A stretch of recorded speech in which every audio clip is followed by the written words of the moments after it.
Shalom saudaraku yang terkasih di dalam nama Tuhan Yesus Kristus. Selamat pagi dan salam sejahtera untuk kita semuanya. Saya Ardi, menyambut Anda di dalam renungan Kristen Saudara Rohani.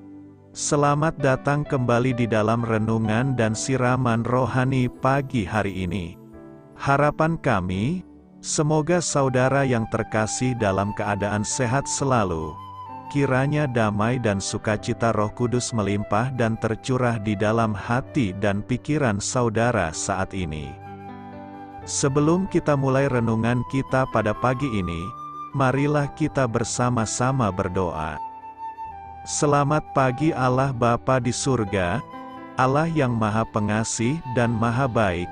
Terima kasih untuk penjagaan-Mu semalaman sehingga kami bisa tidur dengan nyenyak.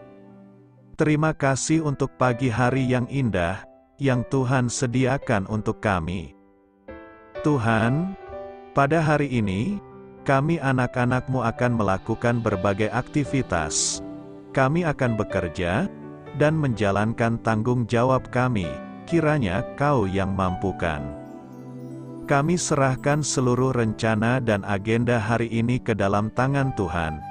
Biar Tuhan yang berkarya dan biarkan semua rencana sesuai dengan kehendak-Mu ya Tuhan Yesus yang baik. Ampuni dosa dan kesalahan kami Tuhan. Jadikan kami pribadi yang lebih baik setiap harinya. Terima kasih karena telah membolehkanku untuk kembali menghirup udara segar di pagi hari ini. Menikmati seluruh anugerah yang telah Engkau berikan kepadaku. Itu semua karena kebaikan dan curahan kasih yang nyata dari Engkau di kehidupanku. Haleluya! Dalam nama Tuhan Yesus, aku sudah berdoa. Amin. Sahabat saudara rohani, pembacaan ayat emas Alkitab renungan kita hari ini terambil dari kitab Lukas 10 ayat 17 sampai dengan ayat 20. Kemudian ke-70 murid itu kembali dengan gembira dan berkata, "Tuhan, juga setan-setan takluk kepada kami demi nama-Mu." Lalu kata Yesus kepada mereka, "Aku melihat iblis jatuh seperti kilat dari langit. Sesungguhnya aku telah memberikan kuasa kepada kamu untuk menginjak ular dan kalajengking dan kuasa untuk menahan kekuatan musuh, sehingga tidak ada yang akan membahayakan kamu. Namun demikian janganlah bersukacita karena roh-roh itu takluk kepadamu, tetapi bersukacitalah karena namamu ada terdaftar di sorga." Ayat renungan pagi kita terambil dari kitab Lukas 10 ayat 17 sampai dengan ayat 20. Inti dari ayat emas renungan kita adalah, bersukacitalah karena namamu ada terdaftar di surga. Mari kita mulai renungan pagi kita. Kata-kata bijak yang dapat kita petik adalah, fokus yang benar. Renungan kita pada hari ini ditulis dan disusun oleh Kirsten Holmberg. Mari kita mulai kisah inspiratif. Sudah 1 tahun lebih kami mengenal H. Ia anggota kelompok kecil kami di gereja, dan kami bertemu setiap minggu untuk mendiskusikan hal-hal yang sudah kami pelajari tentang Allah. Dalam salah satu pertemuan mingguan kami, sekilas ia menyebutkan pengalamannya berkompetisi di Olimpiade. Cara berceritanya sangat santai sehingga saya nyaris melewatkannya. Nyaris. Ternyata, saya baru sadar bahwa saya mengenal seorang atlet yang hampir medali perunggu Olimpiade. Saya tidak mengerti mengapa ia tidak pernah menyebutkan hal itu sebelumnya. Meski prestasi olahraga itu adalah sesuatu yang istimewa dalam perjalanan hidup H, baginya ada hal-hal lebih penting lainnya yang menjadi pusat identitasnya, keluarganya, komunitasnya, dan imannya. Kisah dalam Lukas 10 ayat 1-23 menggambarkan apa yang seharusnya menjadi pusat dari identitas kita. Ketika 70 orang yang diutus Yesus untuk mengabarkan tentang kerajaan Allah kembali dari perjalanan, mereka melaporkan bahwa roh-roh jahat pun taat kepada kami apabila kami memerintahkan mereka atas nama Tuhan. Meski Yesus menegaskan bahwa memang Dia telah memperlengkapi mereka dengan kuasa dan perlindungan yang luar biasa, Dia berkata bahwa fokus mereka diarahkan pada hal yang salah.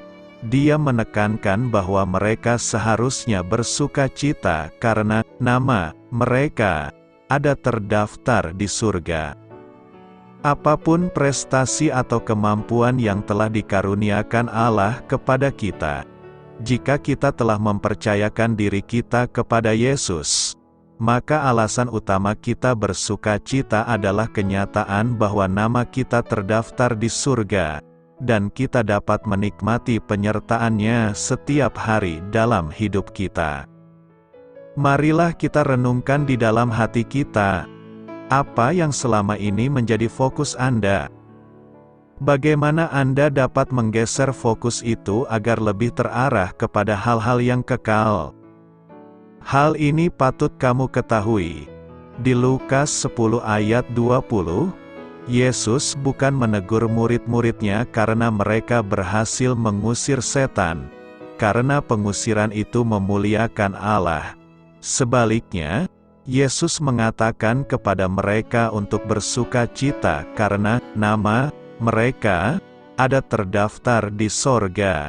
Bagian-bagian Alkitab lain yang berbicara tentang daftar tersebut menyebutnya Kitab Kehidupan.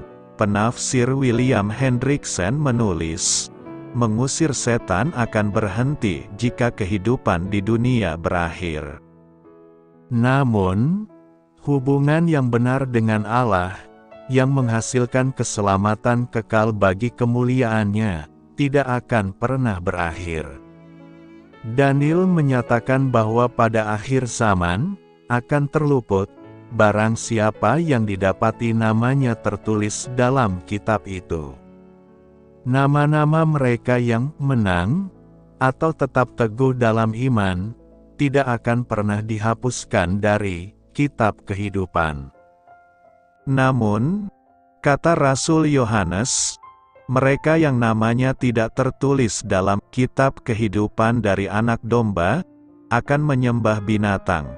Kemudian, saat Kristus kembali, setiap orang yang tidak ditemukan namanya tertulis di dalam kitab kehidupan itu, akan dilemparkan ke dalam lautan api itu. Bersukacitalah, namamu terdaftar di surga. Lukas 10 ayat 20 berkata, namun demikian janganlah bersukacita karena roh-roh itu takluk kepadamu, tetapi bersukacitalah karena namamu ada terdaftar di sorga. Sukacita terbesar adalah jika nama kita terdaftar di surga, bukan karena kita memiliki prestasi mengusir roh-roh jahat. Sukacita para murid setelah menjalankan misi pewartaan dikecam Yesus. Yesus memberikan nasihat bahwa dasar kegembiraan itu bukan terletak pada prestasi mengusir roh-roh jahat, melainkan pada nama kita apakah terdaftar di surga. Wajarlah ke-72 murid Yesus kembali dengan gembira. Mereka bergembira karena mereka telah menunaikan tugas pewartaan Yesus. Tugas ini bukanlah tugas mudah tanpa tantangan. Yesus sendiri berkata, "Pergilah, sesungguhnya aku mengutus kamu seperti anak domba ke tengah serigala."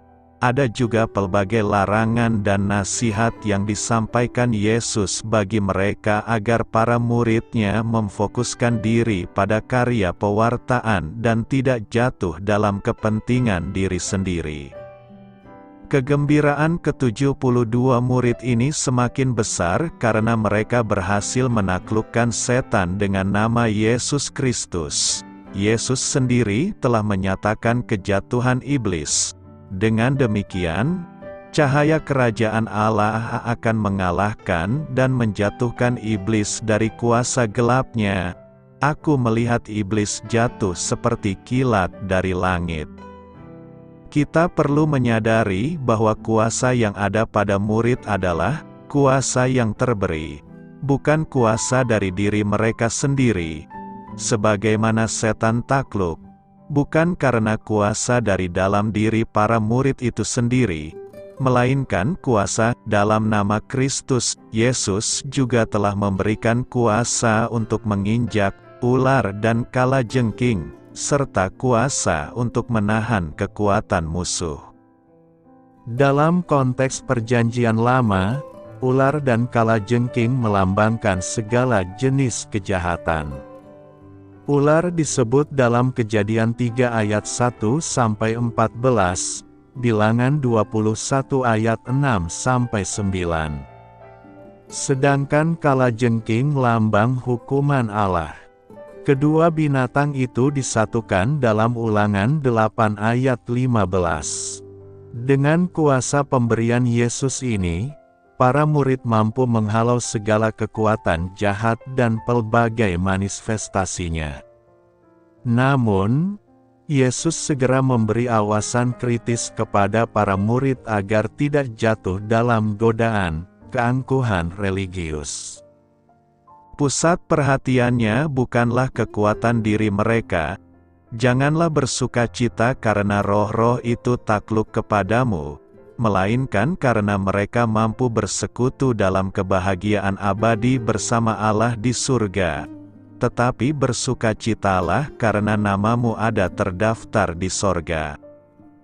Jika kegembiraan para murid masih terkontaminasi dengan rasa bangga diri, maka kegembiraan Yesus adalah kegembiraan yang penuh syukur kepada Bapa.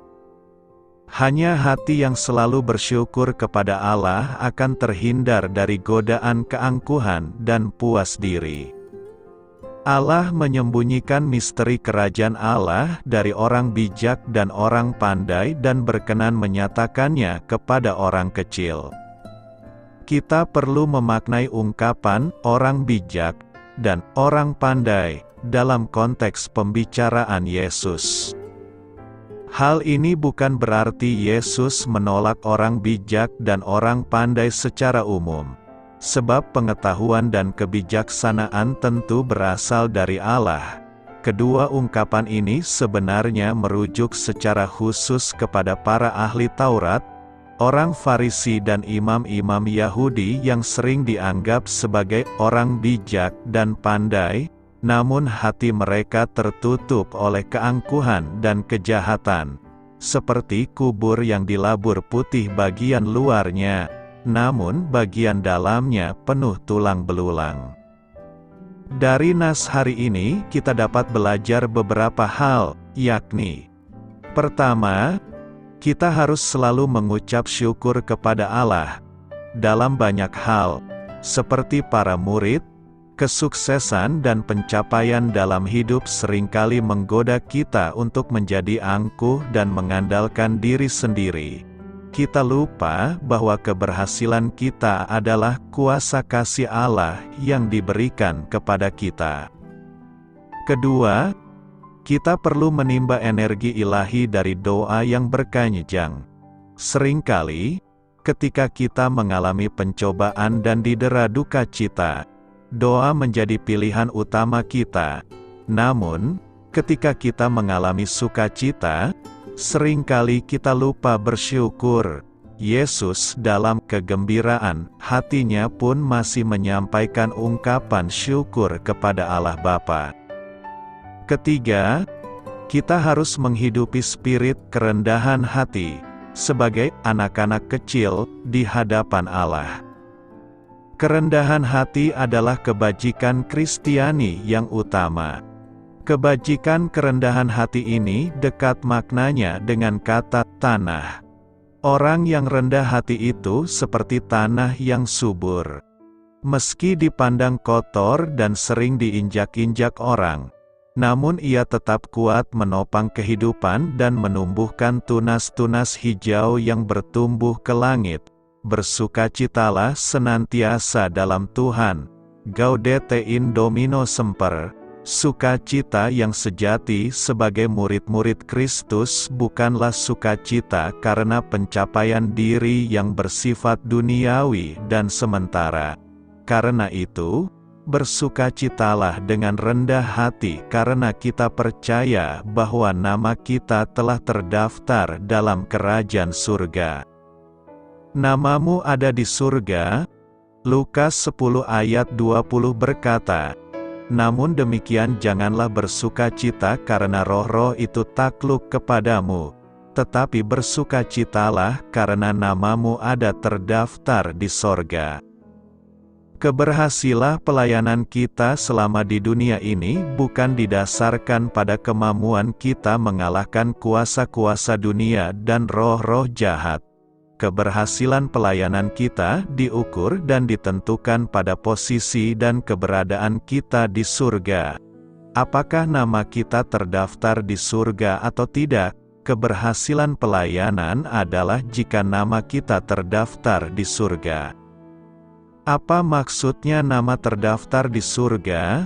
Maksudnya adalah nama kita ada terukir di dalam hatinya Tuhan. Di surga tidak ada list daftar masuk seperti kalau kita datang seminar. Yang dimaksudkan terdaftar di sorga adalah Tuhan kenal kita, Tuhan tahu kita, Tuhan mengasihi kita, Tuhan mengenal dan menempatkan tempat dekat dengan Dia bagi kita. Inilah sukacita terbesar. Maka Yesus mengingatkan murid-murid meskipun mereka sudah taklukkan roh jahat, mereka sudah menangkan banyak kota. Jangan lupa Tuhan berbelas kasihan sama mereka dan mengasihi mereka bukan karena mereka sudah memenangkan banyak orang. Kita harus belajar untuk tidak melihat relasi kita dengan Tuhan sebagai relasi prestasi dan penghargaan. Berdasarkan teks ini kita hendak diajarkan bahwa seluruh kegiatan dan pelayanan kita harus berfokus pada surga. Kita melakukan segalanya agar nama kita Tuhan masukkan di surga. Prestasi pelayanan itu perlu. Tetapi jangan andalkan itu untuk menentukan masuk surga. Yang berhak menentukan masuk surga ialah Tuhan Sang Pemiliki surga itu sendiri. Karena itu, berbahagialah jika nama kita terdaftar di surga. Apakah pelayanan pelepasan, dan apakah Alkitabiah? Mari kita jawab, pelayanan pelepasan, pada umumnya berfokus pada pengusiran iblis dan roh jahat untuk menyelesaikan masalah yang berkaitan dengan roh jahat tertentu. Sebagai contoh, seorang pendoa pelepas akan berusaha membantu seseorang yang mempunyai masalah kemarahan dengan mengusir roh amarah. Pelayanan pelepasan juga berfokus pada penaklukan benteng-benteng rohani yang jahat dalam kehidupan seseorang, pemulihan batin, dan mengklaim kemenangan dalam Kristus di atas semua lawan. Banyak yang membahas ikatan batin, kutukan, dan hak para iblis. Dalam Alkitab, roh jahat dan iblis kita kenali sebagai malaikat terjatuh dan memberontak di surga di bawah pimpinan setan. Alkitab banyak membahas setan dan para iblisnya, akan tetapi topik pelepasan dari mereka tidak banyak disinggung, dan tidak ada yang mengkaitkan pelepasan sebagai pelayanan khusus. Jabatan-jabatan gereja dapat ditemui dalam Efesus 4 ayat 11. Yang pertama adalah jabatan para rasul dan para nabi, pondasi dari gereja, dengan Yesus sebagai batu penjuru. Kemudian diikuti oleh para penginjil, gembala, dan pengajar. Kemampuan mengusir iblis tidak disebut sebagai karunia rohani ataupun tugas kependetaan. Keempat Injil serta kisah para rasul menyampaikan bahwa Yesus dan muridnya mengusir iblis. Bagian pengajaran dalam Alkitab membahas aktivitas iblis tetapi tidak mengulas metode pengusirannya, dan sekalipun tidak memerintahkan orang percaya berlaku demikian. Kita dihimbau untuk mengenakan seluruh perlengkapan persenjataan Allah demi bertahan melawan kejahatan rohani. Kita diperintahkan untuk melawan iblis dan tidak memberinya kesempatan dalam kehidupan kita. Akan tetapi, kita tidak diberitahu cara mengusir dirinya atau para roh jahat lainnya keluar dari orang lain, dan keinginan melakukan hal itu juga tidak pernah didukung. Adalah menarik pula bahwa Yesus tidak pernah mengajarkan cara mengusir roh jahat kepada para muridnya, kecuali yang tersirat dalam Matius 17 ayat 19-21, ketika para murid mendapati bahwa para roh jahat takluk pada mereka oleh karena nama dan otoritas Yesus. Mereka bersukacita. Namun Yesus berkata pada muridnya, "Namun demikian janganlah bersukacita karena roh-roh itu takluk kepadamu, tetapi bersukacitalah karena namamu ada terdaftar di sorga." Bukannya diberi pelayanan pelepasan khusus, kita malah diberi otoritas dalam nama Yesus yang berkuasa. Pada suatu hari, Yohanes berkata pada Yesus, "Guru, kami lihat seorang yang bukan pengikut kita mengusir setan demi namamu. Lalu kami cegah orang itu, karena ia bukan pengikut kita." Tetapi kata Yesus, "Jangan kamu cegah dia, sebab tidak seorang pun yang telah mengadakan mujizat demi namaku, dapat seketika itu juga mengumpat aku. Barang siapa tidak melawan kita, ia ada di pihak kita." Otoritas atas para iblis sudah jelas merupakan bukti kuasa Tuhan sedang bekerja, baik orang itu mempunyai pelayanan pelepasan khusus atau tidak. Penekanan terhadap peperangan rohani kita temui dalam ayat seperti 1 Yohanes 4 ayat 4. "Kamu berasal dari Allah, anak-anakku, dan kamu telah mengalahkan nabi-nabi palsu itu, sebab roh yang ada di dalam kamu lebih besar daripada roh yang ada di dalam dunia iblis." Kemenangan adalah milik kita karena Roh Kudus berdiam di dalam kita. Orang percaya dapat mengatasi pergumulan mereka dengan masa lalu yang kelam, kebiasaan buruk, dan kecanduan.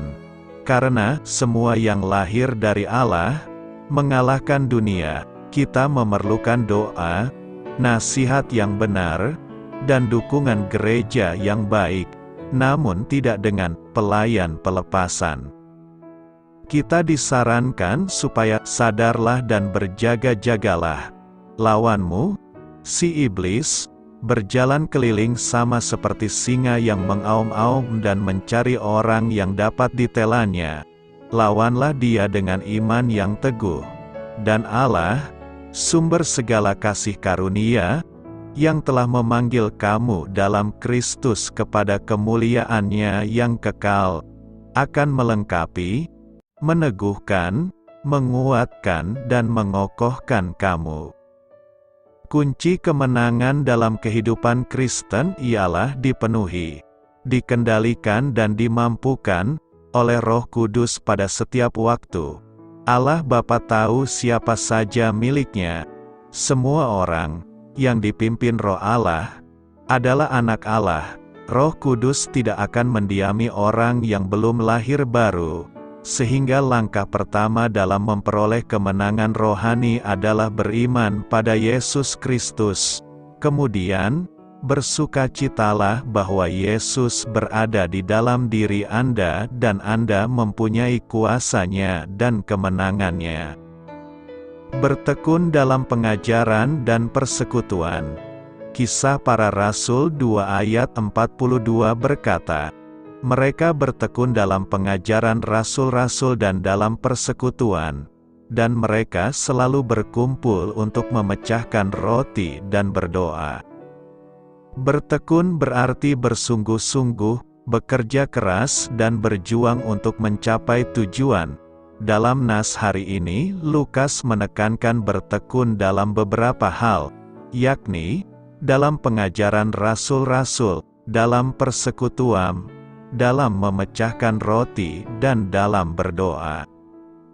Gereja mula-mula menjadi kuat dan cepat bertumbuh dewasa, karena mereka bertekun dalam pengajaran para rasul. Seorang Kristen yang ingin menjadi benar di mata Tuhan dan ingin menjadi dewasa, harus bertekun di dalam pengajaran yang benar. Mengapa pengajaran itu penting? Pertama, pengajaran itu membuat seseorang menjadi mengerti apa yang menjadi landasan berpikir, sikap, dan tindakan yang benar menurut firman Tuhan. Kedua, memudahkan seseorang memahami firman. Ketiga, menolong seseorang mengambil keputusan secara benar menurut firman Tuhan, bukan menurut pandangannya sendiri atau pandangan dunia. Keempat, memperbaiki kelakuan. Banyak sekali perilaku seseorang dipengaruhi oleh latar belakang budaya, sosial, suku, tradisi, bahkan kebiasaan-kebiasaan yang tidak sesuai dengan firman Tuhan. Dengan demikian, kelakuan seseorang dapat dianggap benar sesuai dengan tradisi, tetapi tidak benar menurut firman Tuhan. Melalui pengajaran ini, kelakuannya disesuaikan kembali melalui pengajaran yang benar. Ada beberapa hal penting yang hendak kita pelajari dari nas hari ini. Pertama, pengajaran para rasul, jemaat perdana setia pada ajaran para rasul. Karena mereka telah menjadi Kristiani, atau para pengikut Kristus, dengan menerima sabda Yesus Kristus, Injil Yesus Kristus, maka suatu hidup Kristiani harus senantiasa diperdalam dengan pemberitaan Injil secara berkesinambungan. Iman timbul dari pendengaran, dan pendengaran oleh firman Kristus. Dengan penuh kerendahan hati mereka menerima dan mengakui bahwa keselamatan telah terwujud melalui kematian dan kebangkitan Kristus. Iman akan Kristus yang bangkit memungkinkan jemaat ini menjadi tanda yang menarik banyak orang. Seperti ditulis oleh Lukas, mereka disukai semua orang, mereka lebih tangguh menghadapi segala tantangan dan perjuangan hidup ini. Karena Yesus Kristus telah lebih dahulu membuka jalan menuju kehidupan baru. Dengan mengalahkan segala penderitaan dan kematian, aku ditolak dengan hebat sampai jatuh. Tetapi Tuhan menolong aku. Tuhan itu kekuatanku dan mazmurku. Ia telah menjadi keselamatanku. Kedua, persekutuan. Tanda kedua adalah persekutuan, yang berarti suatu kehidupan yang disaringkan, hidup bersama. Dengan kata lain, kita berbicara mengenai persaudaraan sejati di sini. Ungkapan koinonianya muncul sekali dalam Kisah Para Rasul, namun ini adalah ungkapan favorit dari Santo Paulus, yang menggunakan ungkapan ini 13 kali dalam surat-suratnya. Ini adalah hidup berbagi dengan Allah sendiri yang disebabkan dan dibuat mungkin lewat pewartaan Injil. Persekutuan ini menjadi sebuah komunitas dengan Yesus yang bangkit, yang dibuat efektif oleh Roh Kudus. Dimensi vertikal dari persekutuan ini menghasilkan suatu dimensi horizontal, suatu persekutuan dengan sesama orang Kristiani dengan mewartakan sabda Allah kepada mereka, dan dengan berbagi benda-benda material dengan mereka. Persekutuan misalnya digunakan sehubungan dengan kolekte dari gereja-gereja bimbingan Paulus untuk gereja induk di Yerusalem. Akhirnya persekutuan menggarisbawahi bahwa jemaat Kristiani perdana memberikan kontribusi untuk komunitasnya, walaupun bentuknya tidak semua sama, seperti dicontohkan oleh Barnabas yang menjual ladangnya. Semua itu bukan berdasarkan doktrin ekonomi yang dianut, melainkan sesuatu yang bersifat spontan. Jemaat perdana menjalin satu ikatan persaudaraan yang sangat erat, di mana hanya terdapat cinta kasih. Kasihlah yang membuat mereka mampu membagi-bagi harta milik masing-masing dengan orang-orang lain. Kasihlah yang membuat mereka lebih peka terhadap kemalangan dan kekurangan sesama. Ketiga, pemecahan roti, dalam artian yang penuh. Pemecahan roti, berarti perjamuan kudus, yang telah senantiasa dan akan tetap menjadi sarana utama dari kehidupan komunitas. Jemaat perdana adalah jemaat yang bersatu dalam perjamuan kudus. Dalam memecah-mecahkan roti, jemaat termaksud bukan saja menghadirkan kembali perjuangan-perjuangan Yesus di masa lampau, melainkan juga merayakan masa depan mereka, yaitu bersama Yesus mempersembahkan seluruh hidupnya kepada Allah dan sesama. Keempat, doa. Doa-doa membangun komunitas Kristiani. Gereja atau jemaat Kristiani adalah jemaat yang bersatu dalam doa. Sebagai jemaat mereka merasa masih membutuhkan penebusan, maka, sebagai jemaat yang tertebus mereka sungguh mengakui peranan Kristus dalam hidup dan perutusan mereka masing-masing. Oleh karena itu, sebelum diutus, mereka terlebih dahulu menghadap Tuhan guna mohon berkat dan kekuatan. Mereka mampu menghadapi masalah-masalah dalam hidup ini, karena sudah berkomunikasi dengannya dalam doa. Karena itu, teruslah bertekun dalam pengajaran dan persekutuan. Mengutus seperti anak domba, Lukas 10 ayat 3 berkata, "Pergilah, sesungguhnya aku mengutus kamu seperti anak domba ke tengah-tengah serigala." Nas hari ini bagian dari perintah Yesus kepada para muridnya ketika dia mengutus mereka untuk memberitakan kabar baik kerajaan Allah.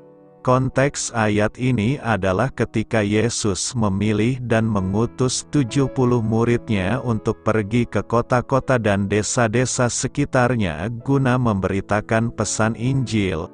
Penyebab Yesus menggunakan perumpamaan anak domba dan serigala adalah untuk menggambarkan situasi yang akan mereka hadapi saat misioner di lapangan. Dalam konteks ini, anak domba melambangkan ketidakberdayaan dan ketulusan para murid yang diutus. Mereka adalah orang-orang yang diutus dengan tugas mulia untuk menyebarkan ajaran dan pesan Injil. Namun mereka tidak memiliki kekuatan atau perlindungan fisik yang cukup untuk melawan bahaya. Ini menunjukkan ketergantungan mereka pada perlindungan dan bimbingan Tuhan. Serigala melambangkan ancaman dan bahaya yang mereka akan hadapi dalam misi mereka.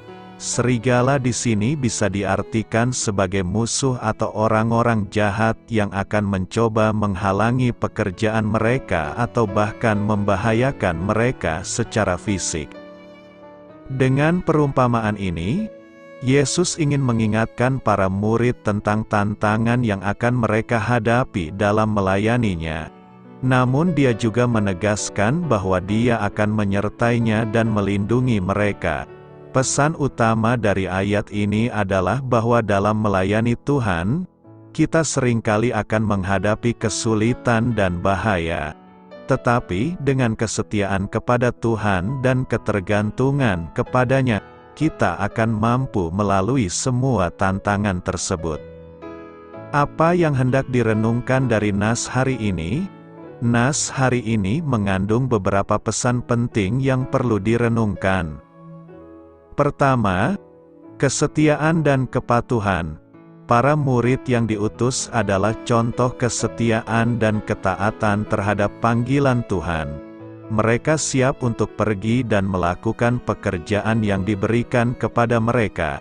Meskipun mereka tahu bahwa itu akan berisiko, ini mengajarkan kita pentingnya kesetiaan dan ketaatan dalam mengikuti panggilan Tuhan, bahkan ketika situasi sulit. Kedua, penyadaran akan bahaya. Pernyataan ini juga mengingatkan kita bahwa kita harus sadar akan potensi bahaya dan tantangan yang ada dalam kehidupan Kristen. Meskipun kita berada dalam perlindungan Allah, itu tidak berarti kita akan terhindar dari semua masalah. Kita harus bijak dan berhati-hati, tetapi tetap bersedia menghadapi risiko dan kesulitan dalam rangka melakukan pekerjaan Tuhan. Ketiga, pengorbanan. Anak domba seringkali digunakan dalam korban di zaman Perjanjian Lama. Pernyataan ini juga menggambarkan pengorbanan yang mungkin diperlukan dalam melayani Tuhan. Pengikut Kristus dapat diharapkan untuk mengorbankan kenyamanan, keamanan, dan kepentingan pribadi demi misi Tuhan. Keempat, keberanian dan kepercayaan. Meskipun anak domba lemah, mereka harus memiliki keberanian dan kepercayaan kepada pemimpin mereka. Demikian pula, kita harus memiliki keberanian dan kepercayaan kepada Yesus sebagai pemimpin dan pengutus kita. Keberanian dan kepercayaan ini memungkinkan kita untuk menjalani panggilannya dengan tekad dan semangat yang kuat. Karena itu, melalui renungan ini kita dapat mendapatkan inspirasi untuk hidup dengan lebih berani, setia, dan bergantung pada Allah dalam melayaninya. Meskipun kita tahu bahwa kita akan menghadapi tantangan dalam perjalanan kita sebagai pengikut Kristus. Doa saya menyertai saudara sekalian. Marilah kita menyampaikan doa syafaat. Bapa Surgawi, terima kasih, Engkau telah menuliskan namaku di surga. Aku bersukacita telah mengenal-Mu. Amin. Sampaikan harapan dan permintaan saudara kepada Tuhan.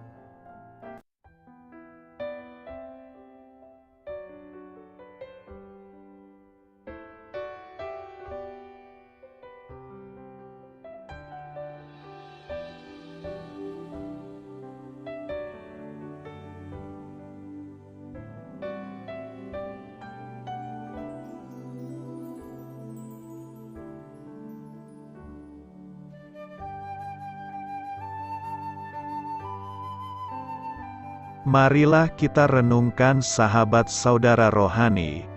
Demikianlah renungan firman Tuhan pagi hari ini. Semoga menjadi berkat dalam hidup kita. Dan sebelum kita memulai segala aktivitas kita pagi hari ini, marilah kita berdoa. Selamat pagi Bapa, malam hari telah berganti pagi. Kehidupan baru telah Engkau berikan kembali bagi kami. Bapa Surgawi, tolonglah aku menyadari kebutuhan orang lain, supaya aku dapat membagikan apa yang telah Engkau berikan kepadaku.